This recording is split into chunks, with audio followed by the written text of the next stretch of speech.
All right, this will just be a quick one. As you know, I was watching the Shuckle Premier League when they did their recent VGC season. I believe it was season 3 overall of the league, but their first time doing VGC. They brought together a mix of strong players, YouTubers, Draft League players, VGC players, including people I have watched for a long time, like Pokeaim, Cybertron, James Beck, but also a number of players that I had not watched, in some cases had not heard of before. So it was a lot of fun. It was sort of a fun new thing to watch and a nostalgia trip at the same time. And I ended up making a few videos on it, just trying to engage with it as a fan, including power rankings at the beginning of the season, and then a couple of updates along the way. Honestly, I don't know how I feel about those updates. Maybe just the initial one was enough, but at least I had the same team at number 1 all the way through, and it did end up winning the championship, so I will claim a bit of success on that one, even as a lot of my other rankings were kind of all over the place. Anyway, they released this Google form in the SPL Discord so that people can vote on awards for specific Pokemon teams nominated by, I believe, the coaches. I don't know what went on behind the scenes. I'm not affiliated with this league in any formal way, but I think they went around getting nominations. And I do get to vote now as a fan who's been watching throughout the season and joined the Discord. So, unfortunately, this is not a cold reaction. Like a fool, I read this entire form yesterday when I was in a bus, so not able to record. But I'll go through my thoughts anyway here and cast my votes. So first, we have Best Pokemon Nickname, Amazing the Frostmoth, Ben Simmons the Chandelure, Lemon Pelip the Pelipper, Morel Support the Amoonguss, and Spell Icup the Sandy Shocks. I think that, to me, this one is fairly easy. I do like Ben Simmons the Chandelure. That is a funny one for sure. But Morel Support is, I think, just on a different level from the rest of these. And that team, whether it was the Miami Dawn fans or Parasect Jamais, had a lot of fun nicknames along the way for sure. Best Joe, interpret this as you will. Cloverbells, James's Don Jozo. I groaned at that one when I read it in the bus yesterday. Joe UX9, Pokeaim, Shuckle King, Talonmaster J. I'm obviously going to say Pokeaim. He was the first, I've said before, the first Poketuber I ever watched any significant amount. And I actually got into VGC indirectly because of him, because I found out from him about Wolf Glick when he reacted to Wolf's 2016 World Championship win. I don't mean reacted in the sense of like made a reaction video. I don't think he did that, but he publicly talked about being excited about it is what I mean by reacted to. And then he interviewed Wolf. And then sometime later, Wolf was playing in the Draft League space for a while, and I started watching his content that way, and then I started watching VGC content. I got into VGC myself. Point is, Pokeaim MD is one of my all-time favorite Poketubers for sure. The first one I ever watched any significant amount. The first one I watched each week of the SPL, so I'm giving him my pick for Best Joe, but let's not read too much into that category. 10 points and under Pokemon of the season, Dondozo, Hisuian, Zoroark, or Sneasel. It is wild that Dondozo was valued as low as it was, but honestly, it didn't do as much as I expected over the course of the season. I think James Beck mostly used the threat of Dondozo Tatsugiri to get in opponents' heads, and then he mostly brought other techs a lot of the weeks. I guess it's fair to say that Dondozo Tatsugiri is a little bit weaker in draft, or maybe not weaker, but any opponent that has a way to prepare for it is going to have that on hand any given week. But yeah, I don't know if he did entirely prove his point about the way those Pokemon were valued, even as he had a very strong season. Hisuian Zoroark was a lot of fun to watch, but I feel like some weeks it came up a little bit short in terms of the actual work that it put in. And I think the obvious pick here is Sneasel. I could have just started with that. Sneasel was the perfect role player in this season. If you were watching That's Plus One, the Baton Rouge Butterfrees, you saw a lot of basketball references throughout the season. Sneasel was exactly the perfect role player. Fairly low valued, but had a role in which it excelled. Did some particular things for the team, being fast, giving certain kinds of coverage, and just nailed it week after week. Not a star Pokemon, but consistent and contributed to its team every single time. Sneasel is the obvious pick here, I think. For the surprising Pokemon, we got Gardevoir, Iron Hands, Sandy Shocks, Tatsugiri, and Volcanion. I don't remember. So I don't know what they mean by surprising in some parts of this, because like I think any VGC player watching the season knew that Iron Hands is a phenomenal Pokemon. I don't think that was surprising to a lot of people, unless they mean surprising in a different way, like it underperformed. But I don't think it did. Volcanion, I don't. Some of these Pokemon like Gardevoir and Volcanion, I mean, they put in work over the course of the season, but I don't remember being especially surprised by them either. Tatsugiri was kind of fun because it was brought with Storm Drain way more often than I anticipated. But I think the obvious pick here is Sandy Shocks. When I was doing my initial power rankings, going over Amel's team, I said I'm placing it as high as I am because of the Hoopa Unbound. I think that Hoopa could go crazy in this format, especially with the size spam support. But I'm not sure about the other Pokemon and how they fit together. And it turned out the Hoopa did less work over the course of the season than I thought it might. It was still good, but it wasn't everything I thought it might be. But Pokemon like Okidogi and Sandy Shocks, I wouldn't have been surprised if Okidogi were here too. They did so much more than I realized they would. So Sandy Shocks is my pick here for sure. Skit of the season. James's intro versus Pokemon Week 3. Moxie's intro versus Aaron Week 3. Shroom Raver's Threat to Draft League City. Shuckle King Wicked music video. As I said throughout my videos, did not watch every single coach's perspective every single week. I think I missed 2 of these. I don't remember this. I might not have watched Moxie that week. And I don't remember this either. So maybe I could go back and watch them, but instead I'm just going to go off of what I know right now. The Draft League City stuff was kind of fun, but I think it has to be James's intro against Pokemon. That really came out of nowhere. I didn't see that coming at all, and it was a lot of fun for sure. Production value of the season: J-Bear Weekly Notes, Necra, OG Albina, Pokemon. I think I have to go Pokemon for this one. I did watch Necra at least almost every week. I think every week.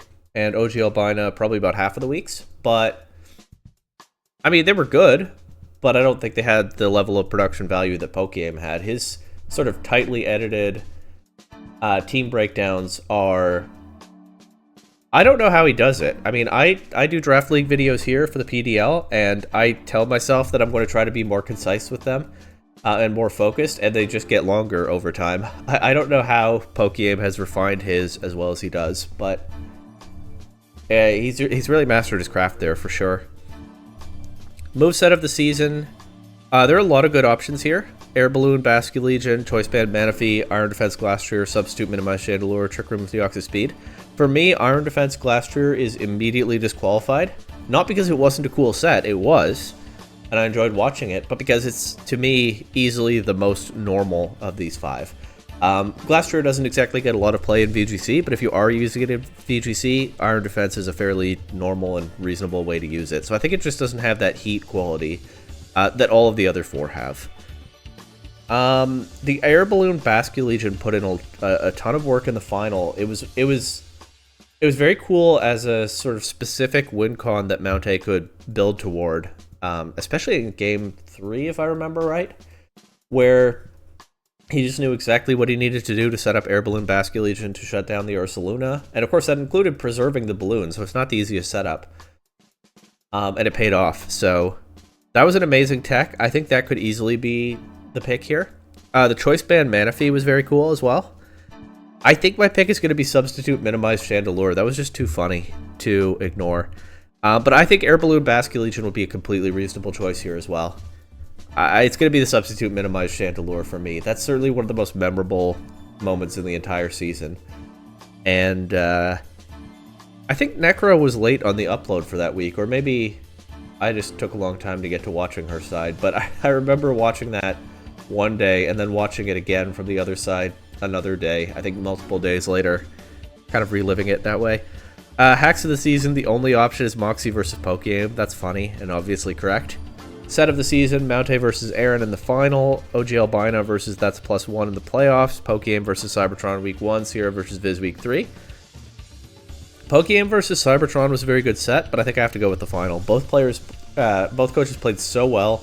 There were some incredible techs brought, like I said. The Air Balloon Basculegion was an amazing win con. That you couldn't ask for a better final than that. Also, of course, a new to VGC player with a broken team against a veteran with very intricately crafted, I guess also broken team. That's kind of fair to put it that way. But yeah, that's definitely my pick for that. Overall Pokemon MVP, Fluttermane, Gouging Fire, Hoopa Unbound, Spectre, and Terrakion.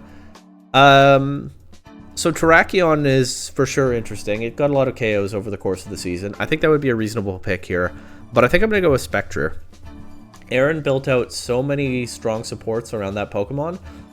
And really, over the course of the season, I think it took him a little bit of time to figure out how his team should be functioning. But, I mean, he showed what a menace Spectre can be with that speed stat, with screen support from Grimmsnarl, with Trick Room as an alternative mode to keep opponents off balance. And of course, it went all the way to the final, so that's my pick there.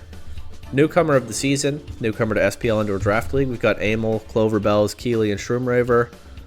I mean, for me, it's Amel. All of them, all of these four were entertaining to watch, no question.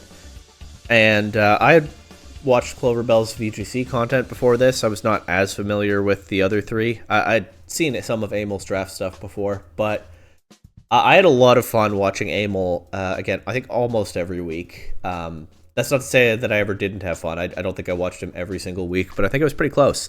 Amel's commentary was a blast to watch. Very sort of high energy, a little bit chaotic. I always had a lot of fun with it. And yeah, he had a really strong season with a team that I kind of had mixed feelings about coming out of the draft, but it didn't matter. He just took that Hoopa, Sandy Shocks, Okidogi, and so on and blasted through the competition most of the way through the season. And there's just a ton of entertainment value in that. I had a lot of fun watching Amel. But again, nobody here was bad. Coach of the season, James Beck, Mountay, Pokegame, or Viz. I think it has to be Mountay. I mean, James Beck, obviously VGC veteran, kind of a little bit flexing on some of the newcomers over the course of the season, and certainly introducing them to a tough learning curve with not only Dondoso Tatsugiri, but also the Screamtail stuff a little bit later on in the season. He sure didn't make it easy for them. Pokegame, obviously extremely prepared every week. Finally crafted sets, some undervalued Pokemon that he knew exactly what to do with. But I'm going with the champion here. Mountay drafted an absolutely broken team, and that's not enough, right? You have to make the right plays with it as well, and he did week after week. If I have any other thoughts about SPL Season 3, or if thoughts/improvements/ keep the same for future seasons, then let them know. I'm going to be honest, when I do surveys generally, I don't just mean Pokemon related or anything like that. I am very often the type to just skip an open-ended text question like this instead of taking the time to craft a response. I might do that right now as well. I mean, I think my answer is just do more doubles, parentheses, when you have time. Because, I don't know, I think a lot of the coaches seemed like they enjoyed it. I definitely enjoyed watching it. I don't really do single battles anymore. At least not much. So, you know, I talk about how long I've been watching players like Pokegame, but I don't as often as I used to. And it was a lot of fun to see him and others cross over into the VGC world. So yeah, do more doubles content when you have time, please. Exclamation mark. There we go. I mean, I guess the only thing where I'd be a little bit critical is that a lot of people were late on uploads, but I understand they have busy lives, and it is hard to be consistent about that every single week, and most people delivered eventually, so I'm not going to make a big thing about that. It does affect the viewer experience, but I know they're doing what they can. But these are my picks. Best nickname, Morale Support, Best Joe, Pokegame, 10 points and under of the season, Sneasel, Surprising Pokemon, Sandy Shocks, Skit of the season, James's intro, Production value, Pokegame, Moveset of the season, Substitute, Minimize, Chandelure, although the Air Balloon Basculegion is very tempting to vote for. Hacks of the season, you know the one. Set of the season, the final. MVP, Spectre. Newcomer, Amel. Coach, Mountay. Let me know in the comments if you have any different thoughts about any of these, but these are my votes. I'm submitting.